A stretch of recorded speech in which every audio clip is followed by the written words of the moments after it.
Alright, why did Mario Party 8 look like that? I'll never be able to forget Mario Party 8. My first reason being that I lost my original disc copy of it 10 years ago at my grandma's house, and my second reason is because it just looked so weird. Why was that?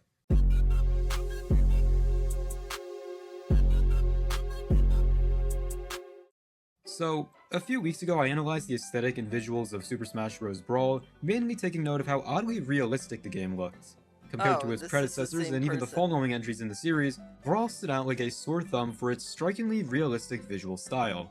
And if you look into Mario Party 8, as well as the entries in the Mario Party series that preceded and succeeded it, you'll find that the two games have a lot in common regarding their visuals. But before we get into 8 itself, it makes sense to see what Mario Party used to look like before the Wii. Starting with Mario Parties 1 through 3, these games all share the same visual style, considering they released for the N64. The original trio establish a visual identity that feels unmistakably game-esque. Everything is super bright, super colorful, super Wario? The boards don't feel like real places, What? and instead super colorful, super Wario? The boards don't feel like real Okay. places, and instead they look and Super feel more Mario, like oh something my you'd see god. printed on an actual board game.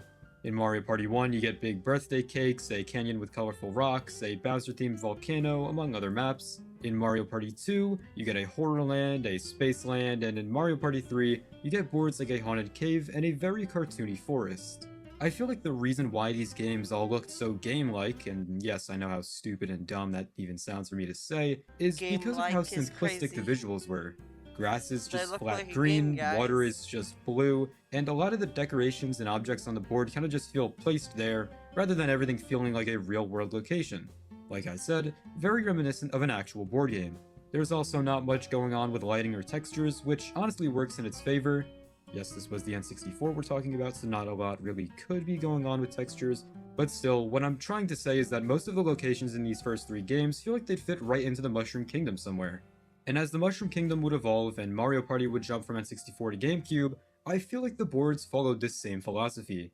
Even with the jump in hardware, Nintendo didn't suddenly try to make things look realistic. They just took that same bright style from the N64 games and smoothed it out a bit.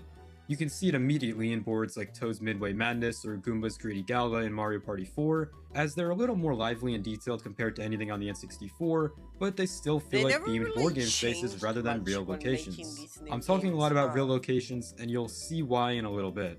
Mario Party 5 leans even harder into that kind of artificial, almost dreamlike setting, as a lot of its boards don't even try to resemble real places, and instead they try to kind of resemble places you'd see in your dreams. Damn, it's almost like that's the whole game's identity. Sweet Dream, for example, is literally built out of desserts and cake and candy, and Undersea Dream is just a cartoony, simplified version of an ocean floor. It's detailed compared to N64, but still very clearly stylized and not grounded in reality at all. Then with Mario Party 6, you start getting some more interesting ideas like the day and night cycle, especially on boards like Fair Square. Visually, it still sticks to that same philosophy, daytime Fair Square is bright and colorful, and nighttime just adds a darker palette and some cool little lighting effects. Mario Party 7 is probably the closest the GameCube games ever got to feeling like real-world locations, even though I'd still say this game kinda leads into the same visual philosophy I've been talking about.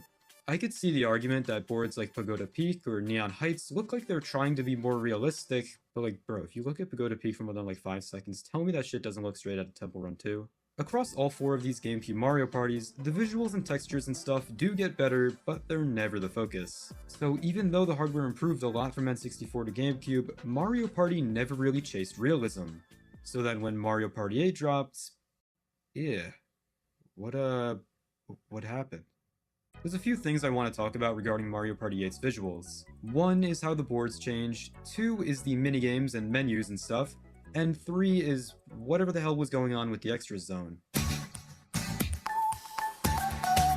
Porn. Mario Party 8 had a total of 6 boards to choose from, all of which took on a pretty distinct visual style compared to previous Mario Party titles. Starting with the first game's board, DK's Treetop Temple. On paper, it's just a jungle board, something Mario Party had already done a bunch of times, but the way it looks is completely different. Instead of feeling like a flat jungle theme, the whole board has this sense of height and structure.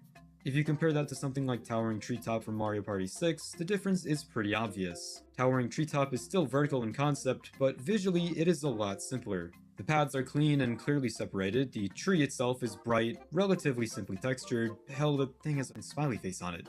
DK's Treetop Temple, on the other hand, leans way more into the darkness and textures of an actual jungle. The wood has visible grain, and the lighting makes everything look a bit more grounded, as if this was a real jungle and not a Mario jungle. So even though both boards are going for a similar idea, climbing up a giant tree, Towering Treetop feels like a stylized jungle, while DK's Treetop Temple feels like an actual jungle.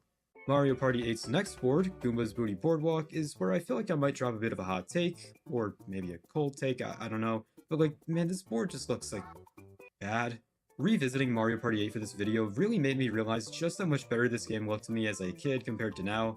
I mean, if you compare this to pretty much every earlier Mario Party board, the first thing that stands out is just how muted everything looks. The colors are not nearly as bright or saturated, there is a lot of browns, grays, vomit greens, and washed out tones. Even the sky and background feel kind of dulled down, which gives the whole board this slightly overcast, almost lifeless feeling. The water too is especially weird. Instead of that bright, cartoony blue you'd expect from Mario, it has this darker, more green look to it. If you compare that to the Castaway Bay from Mario Party 6, the difference is night and day. Get it? It's funny because Alright. Castaway Bay is super vibrant, it's got bright blue water, a bright blue skybox, strong colors everywhere. It leans fully into that classic Mario look, where everything is exaggerated and clean. Goomba's Boardwalk, though, feels way more subdued and kinda drained of that energy. The third board in Mario Party 8 is actually quite inoffensive and looks pretty normal for the series. If I can say one thing though, as a kid, the wallpaper inside the mansion always reminded me of like a hotel hallway. Specifically like the floor, I don't know. Board 4 was none other than Shy Guy's Perplex Express, the only Mario Party board that you can learn a new slur from. The whole board takes place on a moving train, that's its whole gimmick, which is already a pretty wild concept for Mario Party, but it's the way that it looks which really made it stand out to me. The realism mostly comes through its materials and textures. The exterior of the train has a slightly reflective metallic look, the interiors feel tighter and more detailed, and even small things like the background and grass have more texture than you'd expect. It's like in the background of this board you can see these real mountains, I don't know, it looks kind of funny. I don't really have a comparison for this board because even something like a themed board in the GameCube era still felt like a board first and a setting second. This is one of the first times the concept itself is so specific that it kind of overrides that old structure. The board is literally a real location. It's a train in which you move throughout during the whole match. And because of that, it almost feels disconnected from what Mario Party used to be. Previous boards always felt like they could probably exist somewhere in the Mushroom Kingdom, even if they were exaggerated, but this feels more like a self-contained scenario. There's nothing in earlier entries that really matches it, which makes it stand out even more when you're looking at Mario Party 8 as a whole. The second to last Mario Party 8 board was Koopa's Tycoon Town, which is regarded as the best board in Mario Party 8 by a lot of people, myself included. This board is yet another one that really leans into this more grounded real-world look, just this time instead of being a train, it's a city. There are roads, sidewalks, crosswalks, buildings, damn I'm just naming things in a city, but like, I suppose that's the point. Sure, it's not fully realistic, but damn it's a lot more realistic than anything in the series thus far. A good comparison would be Windmillville from Mario Party 7, since that board also revolves around investing in properties. But visually, Windmillville still feels very Mario. The environment is bright and exaggerated, the grass is super green, the sky is bright blue, and of course there's these big trees, I think, which have their signature Mushroom Kingdom eyes. Koopa's Tycoon Town though feels more like a real space. Honestly, I guess this isn't too fair of a comparison, maybe like Neon Heights would be more fair since it's also supposed to represent a city of sorts, but even here I'd say that Koopa's Tycoon Town is far more realistic. The final board in Mario Party 8 is just a generic Bowser themed board, and honestly I don't really have anything much to say here about its visuals, aside from the fact that the textures are a bit better compared to previous games. But overall, disregarding Bowser's Warped Orbit, the boards in Mario Party 8 are definitely more realistic, muted, different. Yeah. Whether you like this visual change or not is completely subjective. I personally think that the more realistic style works for boards like DK's Treetop Temple and Shy Guy's Perplex Express, but I could also see where people are coming from if they said they didn't enjoy this new art style.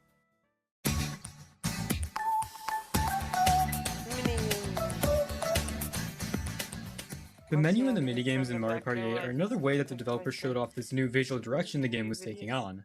Starting Do you with have the to say menus, to the them main though? menu in Mario Fair. Party 8 is actually a pretty important part of the game's overall Fair, feel, yeah. because it already sets you up for that slightly more realistic style. Mario Party 8's whole gimmick for the menu and presentation was that it was like circus themed, and thus, the menu takes place inside of a big circus parade location. It's big enough that if this were a real location in the real world, you could kind of just walk around it if you were there. However, I feel like if you looked at this place, as well as the surrounding environment, this doesn't really feel like it would fit anywhere into the Mushroom Kingdom. Also, a little tangent about the menu of the game, if you've ever played Mario Party 8, I'm sure you've noticed how the menu runs in a 16:9 aspect ratio, while all gameplay runs in 4:3. I've seen people on the internet say that Mario Party 8 felt like it was meant to be on the GameCube, and honestly that's not really too crazy to say, considering it most likely was going to be on the GameCube. Apparently the game was developed originally as a GameCube game, but at some point into development they jumped ship to the Wii. Alright, moving on to the minigames in Mario Party 8, these also took on a very similar visual style to the boards, just realistic and oddly not Mario. Take the minigame Wing and a Scare for example. As soon as the minigame starts, you can observe that you are flying a plane through some sort of sky temple kind of thing. It's got some pretty Greek reminiscent architecture with pretty detailed stone and rock textures, and overall this just doesn't look like a Mario Party location. It looks like it would fit better into Have you fucking Temple enjoyed Run them 2. though? I'm bringing it up I again, but I am. don't care because it's true. Temple Also Run 2, unrelated to the yeah. textures and whatnot, but man, the animation in this minigame is just god-awful. Why does the plane move like that? It's Oh, not just this God. minigame that has terrible animations too. I feel like most of this game's animations are really jarring and unpolished. The characters also lack facial expressions during a lot of animations, which is really weird to look at. When I was a kid, I didn't really give a shit about any of this, but looking at it now, I'm really starting to notice just how much being a young kid affects how you see games. Lean Mean Ravine is a minigame which I can vividly remember playing when I was younger, and even then I actually kind of picked up on just how realistic the textures were. I don't even know how to explain why this feels weird to see in a Mario Party game, but it just is. This kind of looks like Gary's mod almost, like the entirety of Mario Party 8 just has this really jarring bootleg feel to it. I feel like no Mario Party game in the entire series has felt as unofficial as 8 does. And I'm not even saying that this game is bad. I loved it when I was younger, and I still love it now, but the gameplay isn't really where my criticism comes in. If you couldn't tell by now, it's obviously with the visuals. Some other minigames which I remember having a weird look to them was You're the Bob-omb, which takes place on a photorealistic mountain, Cut from the Team, which takes place on a photorealistic desert plateau, and Shake It Up, which has you jerking off in the slums of Brooklyn. Pretty much all of the minigames in Mario Party 8 take place in these photorealistic locations, like I said, kind of stuff you'd find in Gmod. What's really interesting about this Mario Party in particular though is that it just feels externally sourced, like the environments were pulled from somewhere else. Earlier Mario Party games always felt like they were building their own version of the Mushroom Kingdom, and even when things got True. weird or themed, it still felt relatively consistent. But here, a lot of the minigames feel like they're taking place in locations that already existed before Mario showed up. There's also this strange inconsistency in tone between the characters and the worlds that they're in, because the environments are trying to look more grounded with these stone textures, sand detail, realistic lighting, etc. But the Mario characters are still, well, Mario characters. So instead of everything blending together with a cohesive art style, it often feels like these cartoony characters are being thrown into semi-realistic locations. Which is exactly what you can do with Gmod. Whatever, all in all, the minigames in Mario Party 8 just look very jarring, mainly due to the locations in which they take place in. And with Mario Party 8's additional content mode, called the Extras Zone, this same problem would follow. Extras. The Extras Zone is this bonus menu area where you can step away from the main party boards and access a little bit of side content, some of which comes in the form of exclusive minigames, 8 of them to be exact. The first of these minigames was Star Carnival Bowling, and right away you might notice something off about this footage. Those are Miis. Miis were playable in Mario Party 8. Alongside the choice of Mario characters, if you wanted to, you could also choose to play as your Mii in the extra minigames, which just never failed to really feel awkward and just not right. Not only because it's just kinda odd to see Mii characters coexisting with Mario characters, but it's also because of the Mii's appearances. See, something that I've noticed in not Mario Party, but third-party shovelware games that support Miis is that they always have this look to them, like this just awkwardness. This is what Miis looked like in Hasbro's Family Game Night 4 on Wii, a not-so-good minigame collection, and this is what Miis looked like in Mario Party 8. They look very, very similar in how awkward they look. I hope you're understanding what I mean, but if you're not, maybe seeing what Miis in Wii Play looked like might help. See how different they look compared to here? I think it's the shading or maybe just the art style in which they were depicted, but Mii's just look a lot more natural in the Wii series of games compared to Mario Party. I don't know. Back to bowling, it's just Wii Sports, but in Mario Party. The floor in this bowling alley is very realistic with its reflection and whatnot, but that's really all I have to say about this minigame. Moving on to Trial by Tile, it's okay. Flagging rights, it's okay. Canyon Cruisers, see, now we're back to where we started. We're still doing this whole realistic mountain thing. Actually, I don't even know like where this is supposed to be. You're flying hovercrafts through what appears to be Wyoming, and once again, the clash between the saturated Mario characters and the photorealistic world around them just makes the game feel cheap. Table Menace is alright, it looks a little off, but then again the entirety of this game looks off, so this one sorta gets a pass. Puzzle Pillars brings back that Roman architecture, Chomping Frenzy takes place in a barn of some sorts, and lastly, Moped Mayhem. God damn, this might be one of the most unofficial looking Mario Party minigames ever. Once again, it's the weird clashing art styles that make this minigame look so off, but even just the concept of this feels fake. This is like the slowest kart racer ever, the characters you're racing alongside just look absurd, you wouldn't fight at this guy. Honestly, the whole minigame just looks like some awful kids animation you'd find your younger cousin watching on their iPad. I bet I've sounded like such a nitpicky asshole in this video, so I just want to reiterate that I don't hate Mario Party 8. In fact, I actually think it's one of the most fun entries in the entire series. However, it's basically undeniable that this game's art style in particular looked so off and so different compared to every Mario Party before it. But not only would it differ from all the Mario Parties before it, but also every Mario Party that came after it.